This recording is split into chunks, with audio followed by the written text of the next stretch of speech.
Critical Ops is one of the most popular and influential mobile FPS games out there. But why is that? I spent hours researching information on how COPS was actually created and have been part of the community for more than 6 years now. So without further ado, let's get into the video. Bomb has been planted.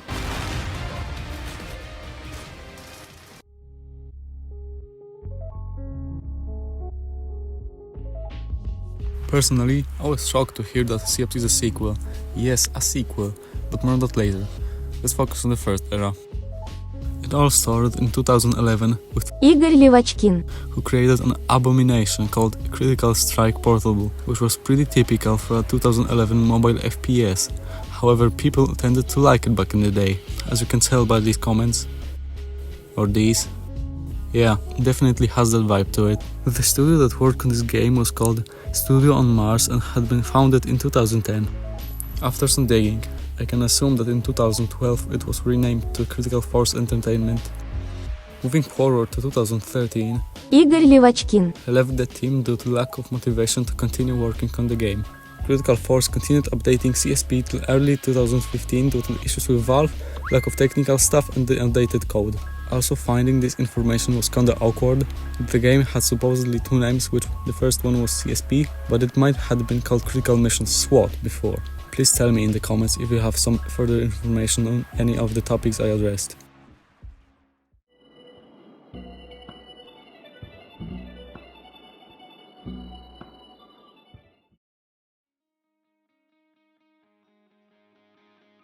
Remember what I said before about Critical Ops being the sequel?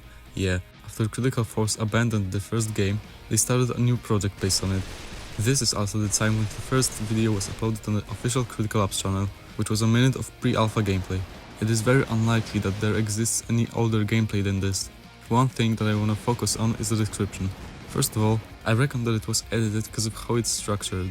No mention of COPS in the title, neither in the lower part. And well, there exists such thing as Wayback Machine. As I thought, they hadn't had a name for it yet, apart from CSP sequel. Let's check the links though. When you click the Critical Missions Facebook one, it says that the page doesn't exist. So I put the link into the Wayback Machine and now I am kinda confused, because I can't go to the earlier snapshot from 2013 and the snapshot from May 2015 is supposedly a Critical Missions fan page. As I scroll through the posts, not even a single image would load, so that's kinda unfortunate. Though shout out to Nobetan, Zurich ZB, and Devin Nguyen. Legend says that Wild Jake 2080 YouTube still isn't banned and is cheating to this day. On the serious note though, I noticed a post about Critical Ops and began digging. I found some additional info and made that timeline so you guys so you guys understand everything. In late 2014, Critical Force is working on a new project for which they don't have a title yet. Until they came up with Critical Ops, it was referred to as CSP sequel. On December the 2nd, they uploaded the first pre-alpha gameplay on a channel back then called Critical Force Entertainment. The video contains links that helped me find more about the Critical Ops lore. After about a month on the Christmas break, an updated gameplay footage has been published to YouTube on the 8th of January. Till 2nd of April, the closed alpha testing was open for almost a week. It is probably the first time when people from the outside had an opportunity to try the game. Also, the name Critical Ops had been used since then. Almost 5 months later, midsummer, Critical Ops was officially released on 14th of August 2015, which actually means that it is its 9th birthday today. And yes, I intended on posting the video today. But wait, what does the red line mean then? Most likely the name Critical Ops had been created somewhere from 8th of January to 26th of March, but they couldn't find any more information. Anyway, coming back to the description, we have 5 more links. The YouTube one takes us to the modern Critical Ops channel page. The Twitter account doesn't exist now. After putting it into Wayback Machine, it's just their old Twitter page. I didn't find anything interesting, but I'll leave those links in the description if you want to see it for yourself. Moving on to the first Facebook link, it's the same situation. If put through Wayback Machine, it shows the COPS game room page, but for some reason, it's preserved in a couple of random languages. I still can't do much with it because the site keeps refreshing by itself. This one is just modern Critical Ops beta program. I specifically left the last link for the end because it's the most interesting. The CSP URL itself isn't in use today, but you guessed it, putting it into Wayback Machine was the feeling of time travel. Even though I never played this game, it felt I did. We have an FAQ here, support, which surely must work. After clicking play online, it just doesn't want to load. And so I went for the Get It on Google Play button, and got hit off guard with a 2013 Google Play page. Just look how nostalgic and goofy it looks. You can also see that it was made by a studio on Mars. I wonder who that is. Checking some newer site snapshots, it has news, game guide, community and a forum. But I'm leaving this for everyone to check out in the description. Coming to an end of this era, I have a couple more things to add. Have you noticed the music cover in the pre-alpha video? I actually checked if this profile is existing game today, and the only one existing has an ID of 1732. This means it is the 1732nd. This means it is the 1732nd account made in this game. For comparison, today's accounts have reached IDs close to 250 million, which means there are almost a quarter of a billion accounts in Critical Ops. That makes the Dapsa account extremely rare and interesting. I also found a post about him on the Facebook page we investigated before.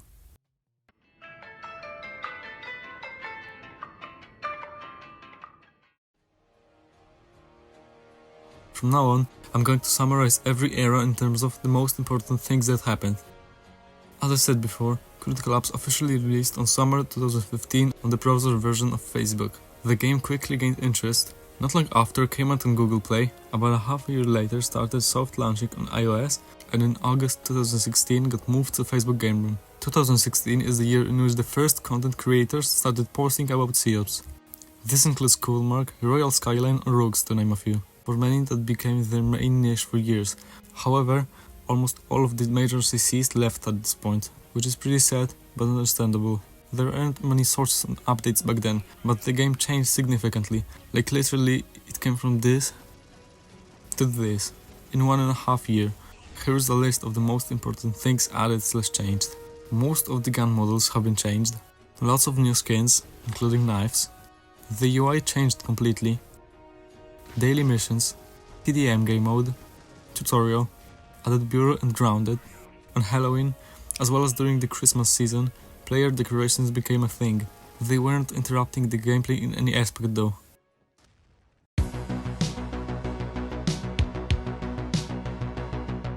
Most OG players will agree on how this period of COPS was the best. Or was it? There are two major factors regarding that. First, we can observe a simple effect of nostalgia here. Most of our memories from this period are just exaggerated in some way. Don't get me wrong here. Some mechanics were truly better at that time. But what your brain didn't remember is the bad things. Cheaters, glitches, etc. The second factor is competition. Shout out to Phoenix for this one, as he made me think about the peak of per game. There weren't almost any big mobile shooters that could interrupt COPS' development until...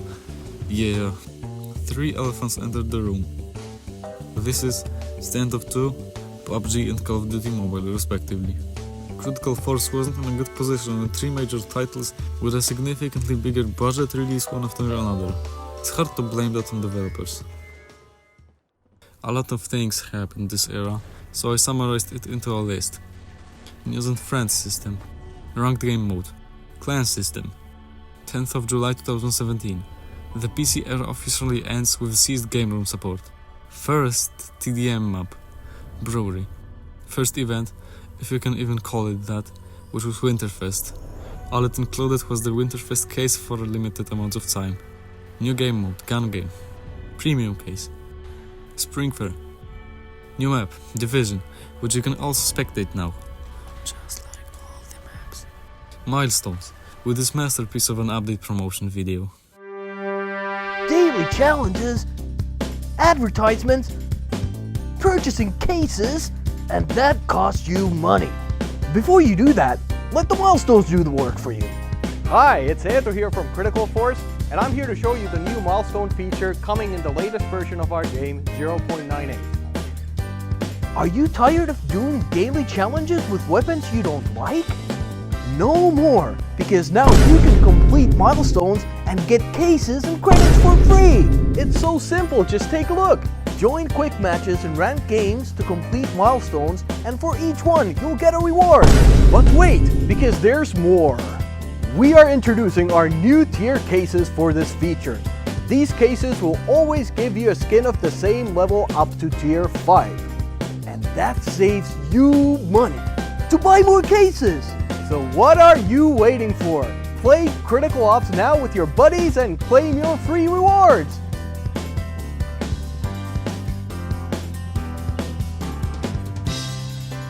Remember what I said about the premium case? Introducing, buy the same shit skin for almost twice the price. Amazon Mobile Masters, which was the first major tournament with a prize pool of $40k. New map, Raid. Summer 88, which was the first event to have a background. New weapon, the RG22. Complete UI overhaul. First critical pass. New players might think that it was probably season 1, but no, most players know that the preseason was the best. Or was it? No, I'm not doing that again, but actually, the first ever critical pass looked like this. It was just a test. Rooks explains this well in this video. Nights of Horror arrived. Rooks got his very own skin in the game, which costed 2000 credits and was temporarily in the store. It also started a series in which 2 more COPS influencers got their own skins. Official 1.0 release. What did it even mean? The game had been in an open beta till then. Basically it came out the second time. Faction names changed, new character models and emblems. Critical Pass Season 1 brought a Karambit bit in. I won't be covering every single pass cause the video would take an hour. Winterfest 2018 is here. Second community skin, Joker Anarchy. Update 1.3.0, which included a practice mode with bots, a new TDM map, Heat, a new knife, Tactical Axe, and a new weapon, Vector, which was extremely OP at that time. Missions now reward XP instead of credits. A big part of the community cries about it now and then to this day, but I see it as a good change. 18k XP from 4 quick missions, that is literally 18 deathmatches, which would take you about 3 hours of playing. This saves a huge amount of time, and personally it is a must-have regarding those operations that needed 2 million XP to complete. Operation Warpaint. This was also the first event with background music. The drop chances were kinda wild though. It's wild until you look at the price, which is even wilder. Introducing Elite Ops. Top 250 players with the highest rating have a special rank now. Also the first ranked season started. Armory 1887.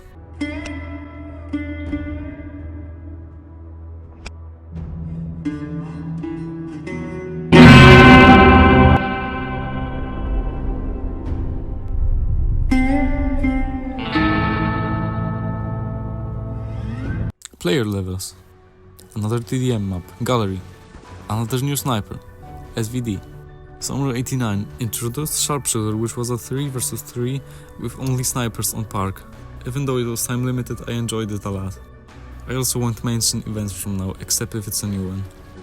New defuse map, Port. A new SMG, MPX. A new cosmetic item, Animations. This also brought the time limited game mode, which was just a gun game with all the SMGs. Critical Pass Season 8 was pretty unique, since it was Halloween themed. Also the first Lucky Spin came out. New weapon, Deagle. New knife, Balisang. Now, you can preview all the skins from a case. New tier colors. Triple Threat, another timed game mode, this time for Christmas. A new festive map called Arctic and